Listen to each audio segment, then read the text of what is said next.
ไปดีมื้อนี้มาพอก็พวกข้าว2 คนเนาะตักแล้วก็ยิงเนาะมื้อนี้ลิ้นกับบ่ได้มานำคือเก่าเพิ่นยังคาเวียกเพิ่นอยู่เนาะมื้อนี้จุเฮาจะพาทุกคนมาตำทะเลเนาะตอนนี้เจ้าตักกำลังตำ ตะกูเด้อพอเท่ากำลังสิตำยังนี่ตำหมักพริกขั้นตอนเนาะ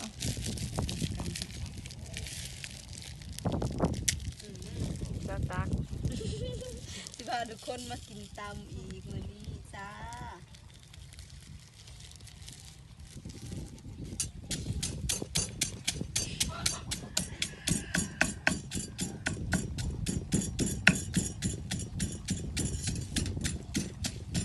ตำน้ำกินเนาะเป็นนี่เนาะไปเลย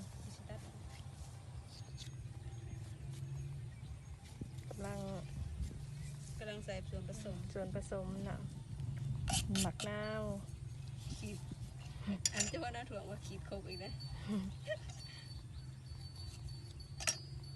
มาทุกคนกินแซ่บใส่กุ๊กคืออะไรเนาะคือ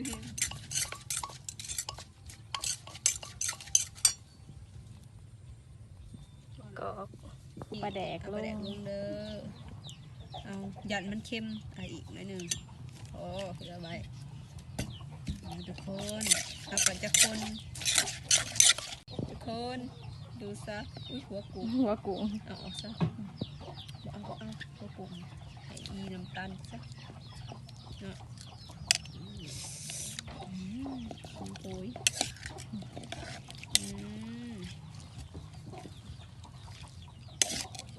เหลวพอดีผักบงคนน้ำนี่บ่แม่นอื่นได้น้ำปลาหมึก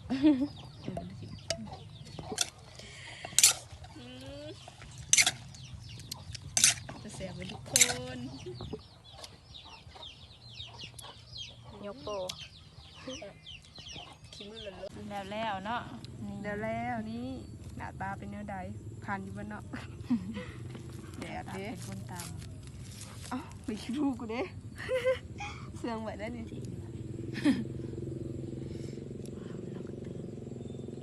เนาะทุกคน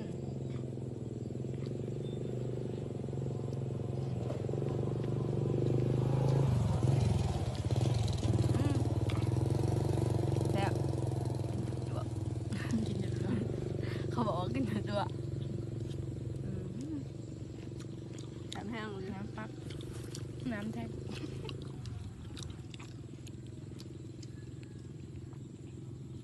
โปคือเป็นเสือนพวกเรา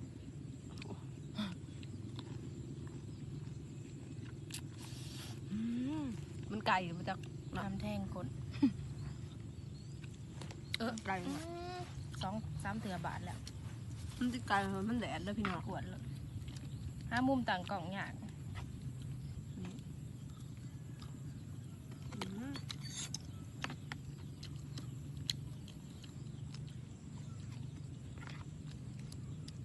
คน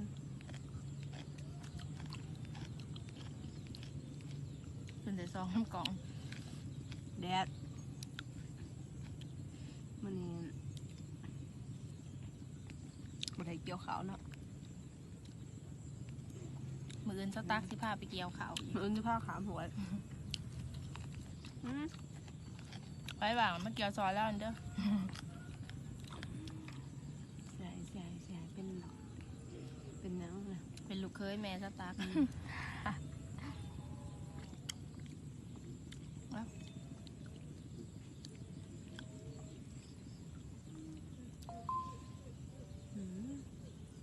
เสื้อซับเพื่อดัง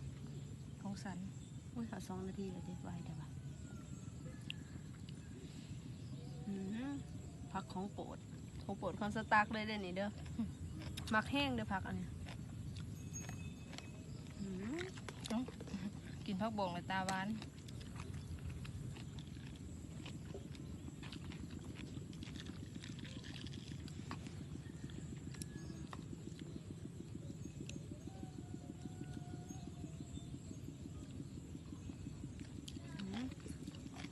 ถือไม้นี่มันอย่างจบ2,000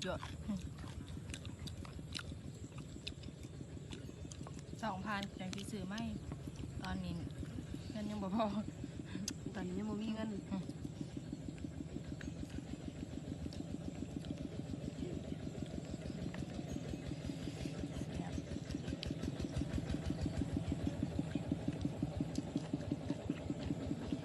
แบบ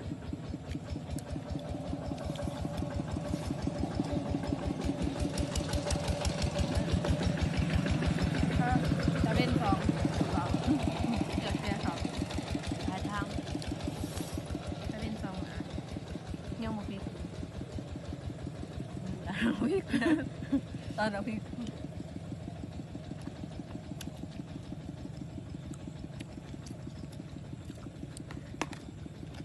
คุณเสือนี่ได้เลย คุณไก่เฮาสิได้ยินเสียงอยู่บ่ น่ะบ่เห็นน่ะกลุ่มใจ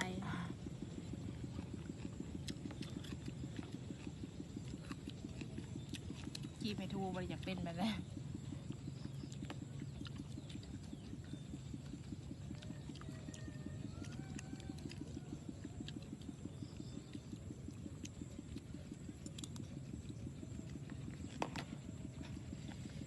มันอาจสิพาทุกคนตำแต่ผักบง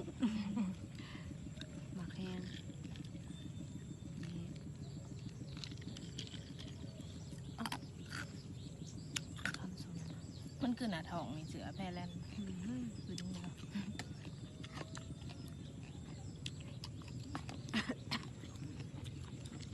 นะ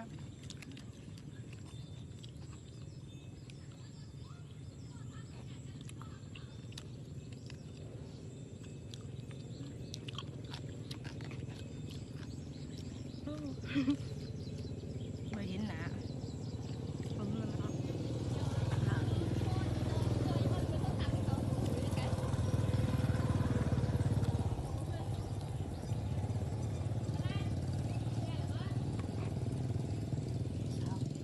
เสาไก่ทาง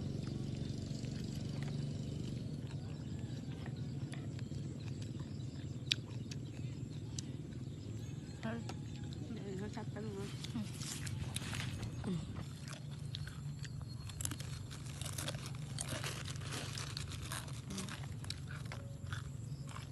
มากินน้ำเด้อใครอ่ะทำไว้ดิ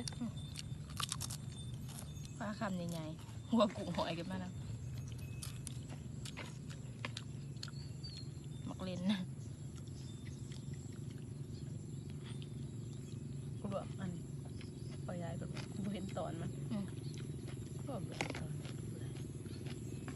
มันหน่อย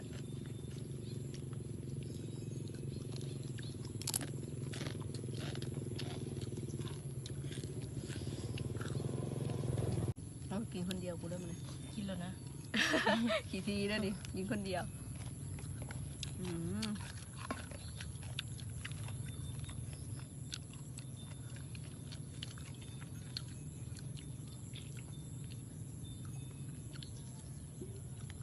เห็นกึ่งเดียว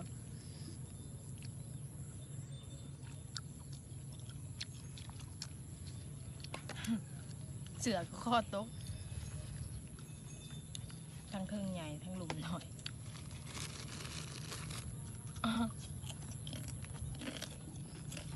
ไหนเราคงอ่ะพาอยากทุกคนมาเห็นนักกินเลยอยาก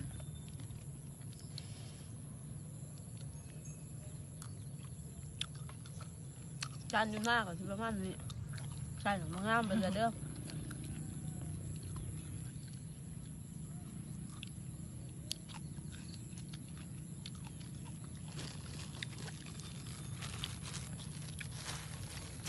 เดียวไปเลย นำหมักนาวผม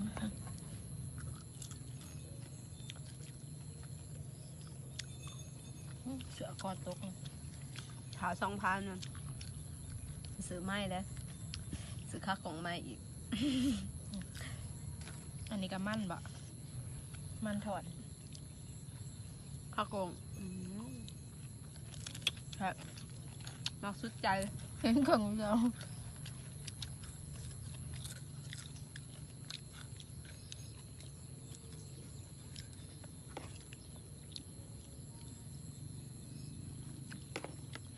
เสือเอิมให้ทุกคนมา ลัง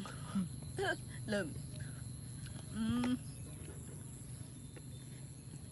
เริ่มแล้วบัดนี้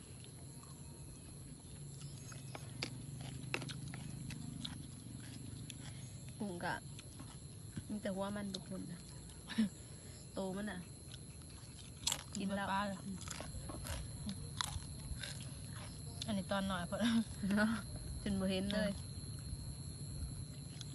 นอกจากใส่กุ้งเหมือนนะซอยเพื่อตอนนั้นว่าใหญ่ๆ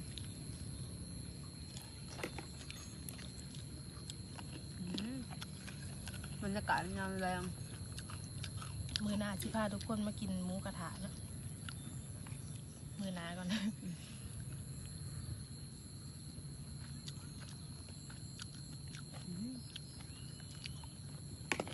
ไปอีกหน่อไม้วันนี้นะ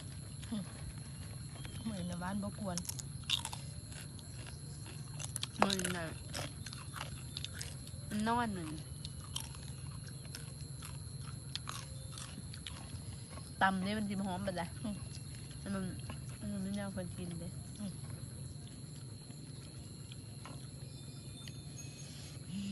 เบิดแหละด้วยทุกคนก็มาแซ่บ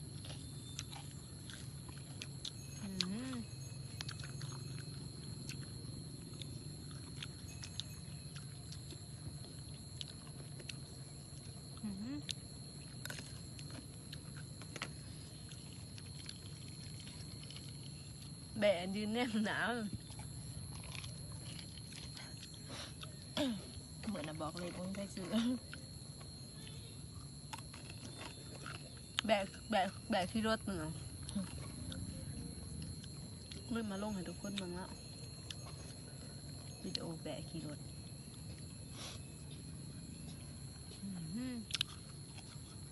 เอาเป็นน่ะโต๊ะยืนดักเมื่อกี้นี่หาแดด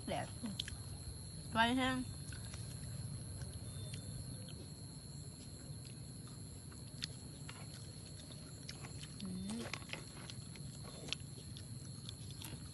ฟังเผือกเขาออกแล้ว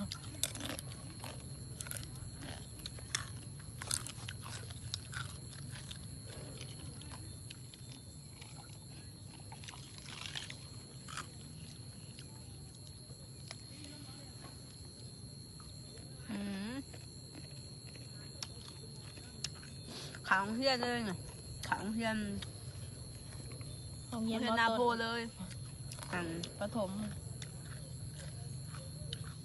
มอเฮียนแต่ยังหน่อย แค่หน่อยแลนหลินได้แหละเก็บหมึกตัวพี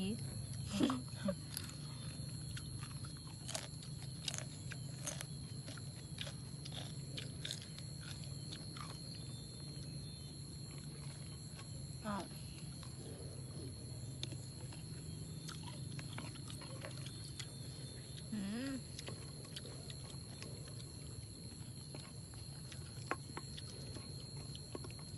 เอาเหี้ยขนมน้ามากันนี่แหละมาคุณส้ม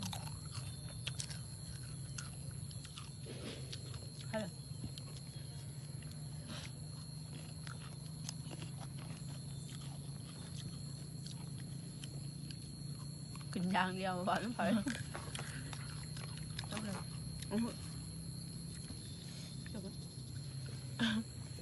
มาหอดนี่คลิปของพวกเฮา2 คนก็จบลงเพียงซ้ำนี่เนาะฝากทุกคนกดไลค์กดแชร์กดซับสไครต์เป็นกำลังใจให้พวกเฮา2 คนขอกันคลิปหน้าบ๊ายบาย บาย